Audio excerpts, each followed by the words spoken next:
Ассалому алейкум дӯстон, хуш омадем ба шабакаи мо. Инак дӯстон, чанд дақиқа пеш саҳна ва рақиби навбатии Нурулло Алиев расман маълум шуд ва дар ин навор мо ба шумо маълумоти пурра медиҳем. Шумо бошад моро бо лайк ва комментариҳои худ дастгирӣ кунед. Мо бошад наворро оғоз мекунем.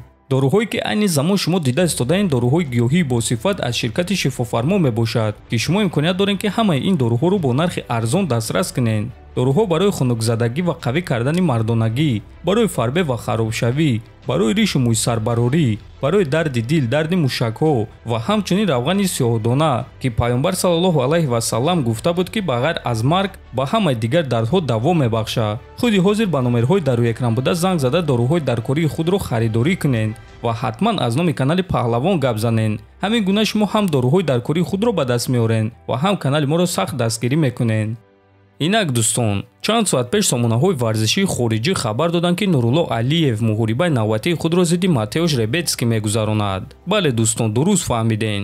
ҳамон шахсе ки Лоиқ Раҷабовро чанд муддат пеш шикаст дода буд. муҳорибаи онҳо рӯзи 11 ноябр дар турнири UFC 295 мегузарад, ки муҳорибаи асосии турнири UFC 295 муҳорибаи унвонӣ дар вазни вазнин байни чемпион Ҷон Ҷонс ва довталаб Стипи Миочич мешавад. ва дӯстон, ин турнир яке аз турнирҳои калонтарини соли 2023 мешавад ва ин беҳтарин имконият аст ки ба Нурулло дар ин турнир муҳориба доданд ва бо зидди чунин рақиб, ки Нурулло Алиев аз ӯ қасди Лоиқро гирифта метавонад.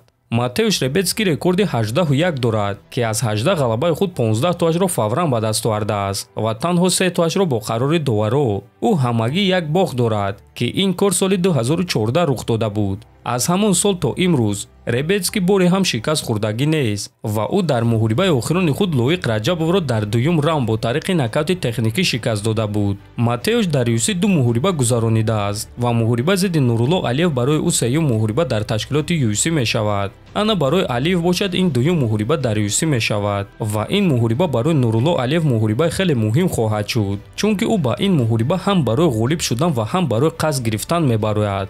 аммо дӯстон, мо боварӣ дорем ки Нурулло ин гуна фишорҳоро ба осонӣ паси сар карда метавонад. вақте ки ӯ аввалин ҷангвари UFC аз Тоҷикистон шуда буд, ин кор хеле фишори калон дошт, аммо Нурулло ин фишорро ба осонӣ паси сар карда ғалаба ба даст оварда тавонист ва мо боварӣ дорем ки ин дафъа низ ӯ ин корро такрор карда метавонад. барои ҳамин мо албатта ки ба ӯ омодагиҳои хуби беосеб ва ғалабаи дурахшон орзумандем ва ин муҳорибаро бесаброна интизор хоҳем шуд. дӯстон, худи шумо оиди ин рақиб чӣ фикр дорен? ҳатман фикрҳои худро дар комментария нависен то боздид хонободу сарбаланд бошен.